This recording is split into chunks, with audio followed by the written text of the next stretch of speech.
Good morning students. Third year की class में हम लोग टॉपिक कर रहे थे भारत में जिस समय अंग्रेज आए तो उस समय यहाँ की जो विभिन्न कंडीशंस थी, जैसे राजनीतिक दशा, यहाँ के सामाजिक स्थिति, उस पर हम चर्चा कर रहे थे। तो हम लोगों ने जो आर्थिक स्थिति थी उसको काफ़ी डीपली हम लोगों ने किया था। यहाँ का व्यापार, वाणिज्य, कृषि, उद्योग धंधे जो थे उस बारे में हमने चर्चा की थी, कैसे व्यापार होता था। तो आज हम लोग करेंगे सामाजिक स्थिति। आज का हमारा जो हेडिंग है सामाजिक स्थिति। आप डालेंगे हेडिंग अंग्रेज़ों के आगमन के समय भारत की सामाजिक स्थिति। और इस सामाजिक स्थिति में आप सभी जानते हैं हमारे यहाँ प्रारंभ से वर्ण व्यवस्था रही थी। यदि हम लोग बात करें वैदिक काल की, तो वैदिक काल में वर्णाश्रम व्यवस्था थी। हमारे 4 वर्ण थे और 4 आश्रम थे, और उन 4 वर्णों में ब्राह्मण, क्षत्रिय, वैश्य और शूद्र, ये हमारी वर्ण व्यवस्था के प्रमुख आधार थे। 4 वर्ण थे। और इसके बाद हमारे यहाँ जब मध्यकाल में मुस्लिम आए, मुसलमानों ने अपनी सत्ता स्थापित की, तो हमारी सामाजिक स्थिति जो थी, हमारी सामाजिक व्यवस्था जो थी, उसमें काफ़ी परिवर्तन आए। देन अंग्रेज़ों का आगमन हुआ, मतलब वो व्यापारिक अपने उद्देश्यों की पूर्ति के लिए आए। प्रारंभ में उन्होंने सत्ता अपनी स्थापित नहीं करी, लेकिन उनका पदार्पण भारतीय राजनीति, भारतीय समाज, भारतीय आर्थिक जीवन सब में हो चुका था। तो यहाँ की जो 18वीं शताब्दी की सामाजिक व्यवस्था थी, उस व्यवस्था का, उस दशा का वर्णन करते हुए प्रसिद्ध एक पाश्चात्य विद्वान है, नाम है उनका स्क्रैफ्टन। उन्होंने लिखा है, यद्यपि भारत में अराजकता की स्थिति थी, फिर भी मार्गों पर लुटेरे व डाकुओं का भय नहीं था। यानी मार्ग सुरक्षित थे।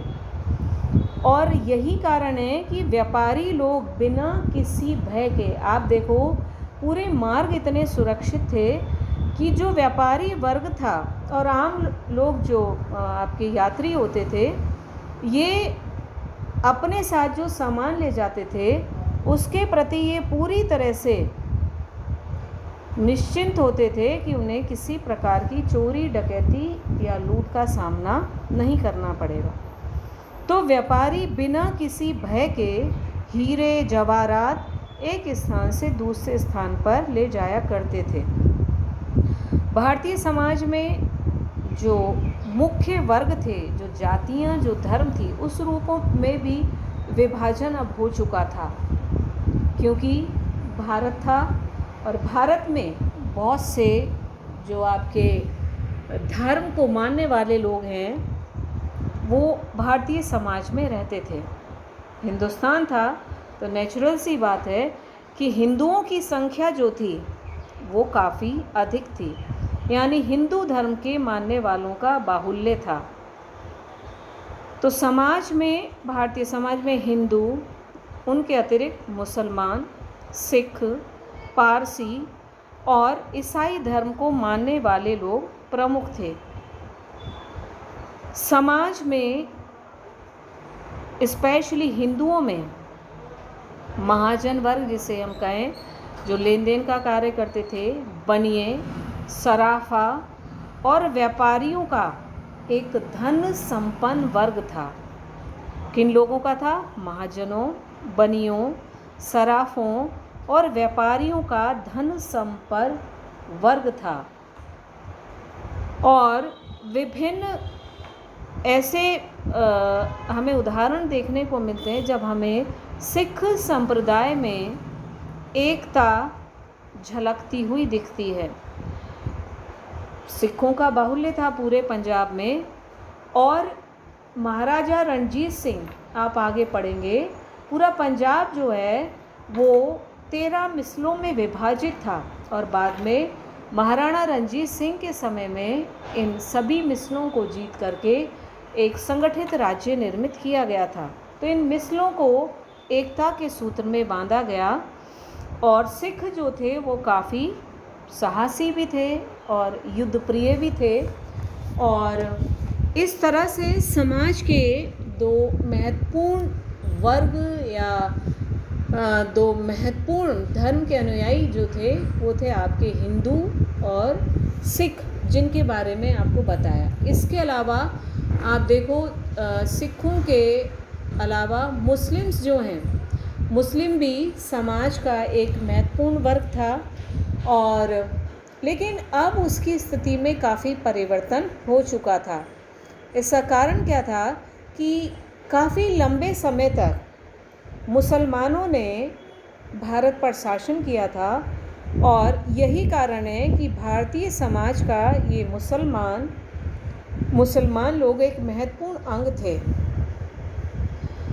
अंग्रेजी सत्ता स्थापित हो जाने से मुसलमानों का ये जो अभिजात कुलीन वर्ग था, जो अभी तक पूरे ऐशो आराम की ज़िंदगी व्यतीत करता आ रहा था, अधिकार संपन्न वर्ग था, तो उस अभिजात कुलीन वर्ग की समाप्ति हो गई थी। और इस अभिजात वर्ग की दशा काफ़ी कमज़ोर या दयनीय या शोचनीय हो गई थी। साधारण मुसलमान जो थे, मतलब जो अभिजात वर्ग में नहीं थे, साधारण मुसलमान कृषक, दस्तकार, बुनकर व श्रमिक थे। और यदि हम मुस्लिम वर्ग के लोगों की संख्या देखें, मुस्लिम धर्मावलंबियों का समाज में जो स्थान देखें, संख्या देखें बाहुल्यता के रूप में, तो यदि हम कंपेयर करें दक्षिण भारत और उत्तर भारत में, तो दक्षिण भारत की तुलना में उत्तर भारत में मुस्लिम संख्या अधिक थी। ये साधारण मुसलमान जो थे, मतलब जो अभिजात वर्ग में नहीं थे, इनका कार्य क्या था? या तो ये कृषक बन गए, या दस्तकार बुनकर बन गए, श्रमिक बन गए। और 18वीं शताब्दी में स्थिति ये थी कि जो हिंदू समाज था, वो हिंदू समाज मुसलमानों को ही हे दृष्टि से देखता था। और विशेषकर जो निम्न वर्ग के मुसलमान थे, उन निम्न वर्ग के मुसलमानों को हिंदू समाज वाले लोग बिल्कुल भी पसंद नहीं करते थे। तो इस तरह से समाज जो है वो ये विभिन्न जाति, धर्म, वर्ग के आधार पर विभाजित था। और भारत में हिंदू, मुसलमान और सिखों के साथ भारतीय समाज में पारसी धर्म के लोगों का भी महत्वपूर्ण स्थान था। और सूरत, भड़ौच, बम्बई जैसे बड़े नगरों में पारसी लोग व्यापारी के रूप में स्थापित हो चुके थे। यानी जो व्यापारी वर्ग है, उसमें इन बड़े शहरों में जो व्यापारिक केंद्र थे, आप देखो भड़ौच बंदरगाह काफ़ी बड़ा रहा है, प्रसिद्ध रहा है। बम्बई का, सूरत का बड़े बड़े बंदरगाह थे, जहाँ से अंतर्देशीय और अंतर्राष्ट्रीय व्यापार हुआ करता था। तो ये जो पारसी लोग थे, इन बड़े महानगरों में रहते थे और व्यापार के क्षेत्र में अपनी महत्वपूर्ण भूमिका निभा रहे थे। तो इस तरह से समाज का ये भी महत्वपूर्ण अंग थे। फिर इसके बाद हम बात करते हैं ईसाई धर्म के मानने वालों की या ईसाई संप्रदाय के लोगों की।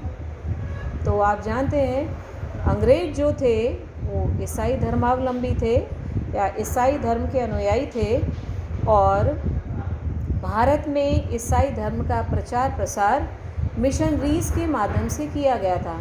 मैंने आई थिंक जब भारत में यूरोपियों का आगमन बताया था, तभी मैंने आपको ये बताया था कि 1813 का जो एक्ट पारित करा था ब्रिटिश गवर्नमेंट द्वारा इन ब्रिटेन, तो इन लोगों ने मतलब ब्रिटिश गवर्नमेंट के द्वारा इस एक्ट के तहत जो इंग्लैंड के मिशनरीज थे उनको भारत में और अन्य एशियाई देशों में ईसाई धर्म के प्रचार प्रसार की खुली छूट दे दी गई थी। तो इस तरह से भारत में ईसाई धर्म जो था वो भी प्रभावशाली होने लगा था। तो भारतीय समाज में हिंदू, मुस्लिम, सिख और पारसी लोगों के बाद जो ईसाई धर्म के लोग थे उनका भी महत्वपूर्ण स्थान था।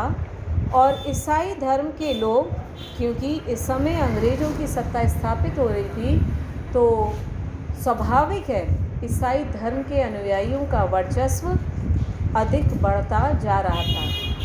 लेकिन चूंकि अभी ये संख्या में कम थे, भारत में आपका जो जनसंख्या के आधार पर हम देखें तो अभी ईसाई अल्पसंख्यक वर्ग में ही काउंट किए जा रहे थे। तो इन टोटल कंडीशंस को यदि हम एवेल्यूएट करें तो हम ये देखते हैं कि ईसाई धर्म के लोगों को समाज में स्थान तो प्राप्त हो गया था, लेकिन समाज का बहुत महत्वपूर्ण अंग अभी ये नहीं बने थे। लेकिन हाँ, इन्हें अपने धर्म के प्रचार प्रसार की खुली छूट मिल गई थी। फिर भारत में बहुत से ऐसे लोग हैं, आज भी हैं और मध्यकाल में भी थे। एंड इससे पूर्व यदि हम देखें तो जो आपका 18th सेंचुरी का पीरियड है, बहुत से भारतीय लोगों ने इस्लाम ग्रहण किया था मध्यकाल में, जब मुसलमानों का शासन था। उसका कारण ये था कि समाज के कुछ विशिष्ट लोगों द्वारा जो समाज का चातुर्वर्ण व्यवस्था थी, उसमें जो चतुर्वर्ण था, और चतुर्वर्ण क्या कहें कि आप ये देखिएगा जो गरीबी की अवस्था में लोग जीवन यापन कर रहे थे, उनको समाज में बहुत सारे अधिकारों से वंचित कर रखा था।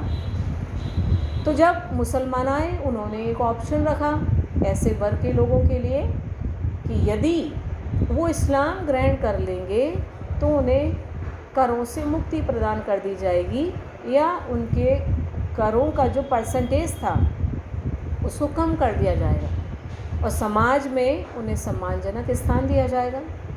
तो मध्यकाल में ऐसे बहुत से लोग थे जिन्होंने इस्लाम ग्रहण कर लिया था। यदि आपको याद हो, फर्स्ट ईयर में हमने पढ़ा था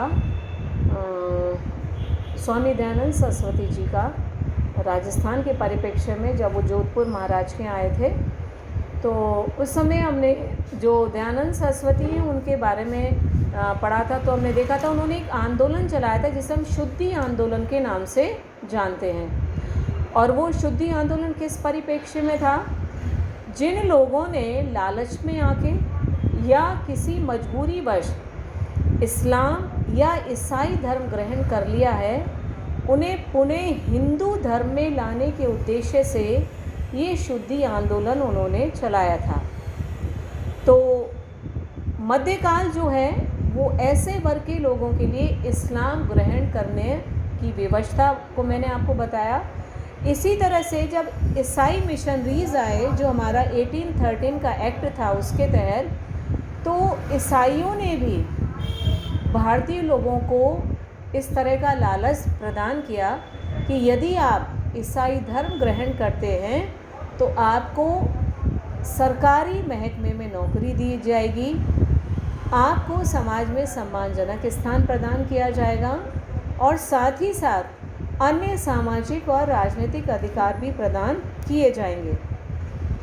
तो इस लालच में वो जो प्रताड़ित वर्ग था भारतीय समाज का 18th सेंचुरी में, तो उन लोगों ने ईसाई धर्म ग्रहण करना प्रारंभ कर दिया। तो इस तरह से समाज में अब ईसाई धर्म को मानने वालों की संख्या में भी वृद्धि हुई। जिस प्रकार से मध्यकाल में इस्लाम के अनुयायियों की संख्या बढ़ रही थी, ठीक उसी प्रकार से 18th सेंचुरी में हम देखते हैं कि जो ईसाई समुदाय था उसमें वृद्धि हुई। तो ये समाज के महत्वपूर्ण अंग थे। कौन कौन से, फिर से आपको रिपीट कर रही हूँ। हिंदू जो बहुसंख्यक थे, मुसलमान, सिख, पारसी और ईसाई, ये समाज के महत्वपूर्ण अंग थे। अब इसके बाद भी आप देखो, ये था धर्म के आधार पर विभाजन, समाज के विभिन्न वर्ग। अब हम कर्म के आधार पर या पेशे के आधार पर भी कुछ सामाजिक विभाजन था। उसमें सबसे पहला वर्ग जो आता है वो था अभिजात कुलीन वर्ग, जो हमारी इलाइट क्लास है। मैंने पहले भी आपको बताया है, इस इलाइट क्लास का मिड सेंचुरी से मिडाइवल पीरियड से यदि हम देखें तो पूरे प्रशासन में बहुत इम्पोर्टेंट रोल रहा था। और ये इलाइट क्लास में इस समय यदि हम देखें मुख्य रूप से कौन कौन से लोग थे, अमीर उमराव, यानी वही जो मुस्लिम लोग थे उनकी संख्या अधिक थी, अमीर उमराव। फिर जो महत्वपूर्ण दरबारी थे, जो उच्च पदों पर नियुक्त थे, वो लोग जागीरदार। जागीरदार कौन थे आप जानते हैं? अभी मैंने जब सेकेंड ईयर आपको कराया था तो बलबन था, अलाउद्दीन खिलजी, इल्तुतमिश, तो बहुत सारे ऐसे मुस्लिम सुल्तान और बादशाह रहे हैं जिन्होंने जागीरी प्रथा के स्थान पर सेना को नगद वेतन देने की प्रथा आरंभ की थी, और उसमें अलाउद्दीन खिलजी और बलबन प्रमुख थे। तो ये जागीरदार जो थे असल में सैनिक सेवाओं से या किसी सामाजिक और राजनीतिक सेवा से प्रसन्न होकर के सुल्तानों द्वारा, मुस्लिम शासकों द्वारा उन्हें इनाम स्वरूप भूमि का एक निश्चित भाग दे दिया जाता था, और वो उनकी अपनी जागीर हुआ करती थी। और उस जागीर पर जो शासक होते थे या उसके जो मालिक होते थे उन्हें जागीरदार कहा जाता था। तो इस तरह से जागीरदारी प्रथा भी स्टार्ट हुई थी।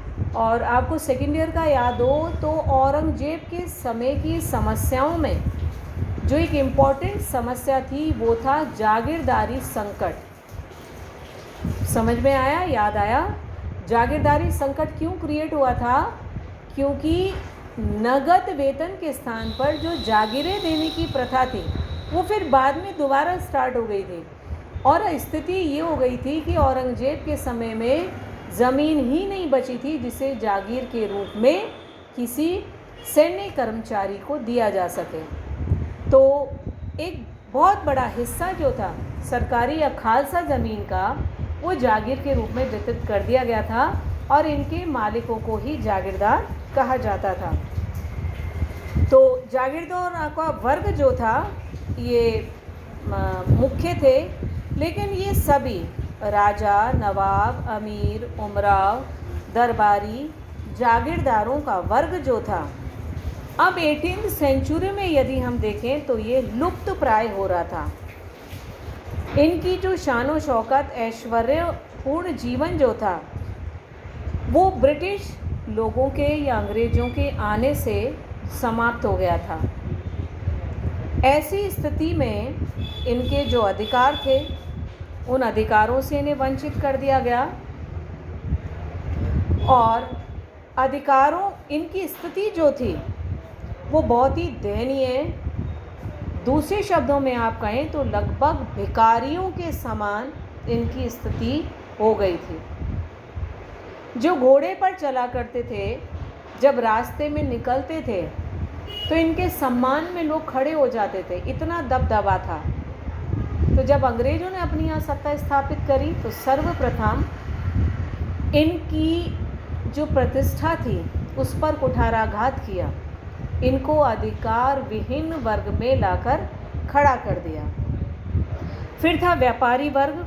यदि हम 18वीं सेंचुरी में मतलब अंग्रेज़ों के आगमन के समय हम व्यापारी वर्ग की स्थिति देखें तो यहाँ पर अंग्रेज, फ्रांसीसी, डचों द्वारा व्यापार को काफ़ी उन्नत बनाया गया था भारत में।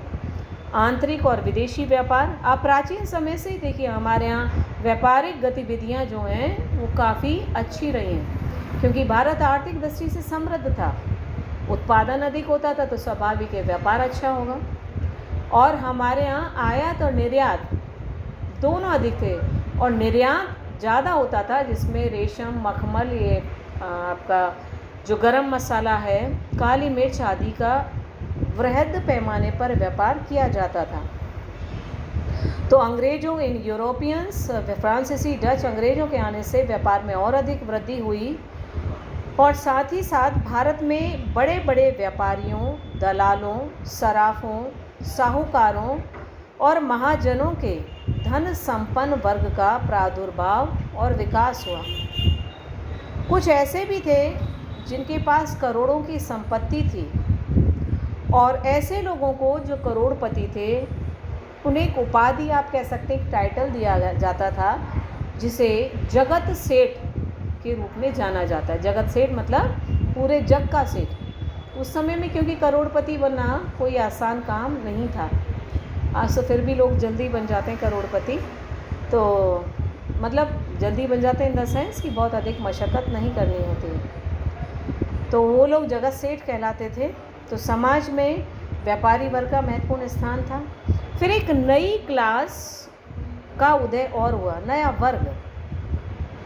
और वो नया वर्ग कौन सा था? वो था मध्यम वर्ग। मध्यम वर्ग की भी महत्वपूर्ण भूमिका रही है वर्ल्ड हिस्ट्री में भी और हमारे में भी, भारतीय इतिहास में भी।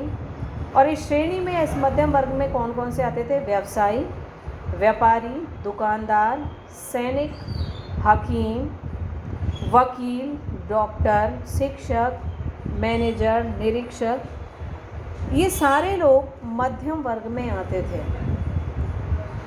और इनमें से कईयों ने अंग्रेज़ी शिक्षा प्राप्त कर रखी थी। तो अंग्रेज़ी शिक्षा प्राप्त करने के कारण सरकारी नौकरियों में भारतीयों की संख्या में अब वृद्धि होने लगी थी, लेकिन इनके पद और वेतन निम्न स्तर के थे।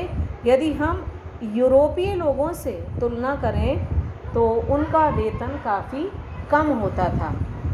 तो इस तरह से आज ये समाज के जो महत्वपूर्ण वर्ग थे, उनकी क्लासिफिकेशन जो है, उनका वर्गीकरण हमने किया है। धर्म संप्रदाय के बेसिस पर, काम धंधों के आधार पर हमने ये वर्गीकरण महत्वपूर्ण वर्ग करे हैं।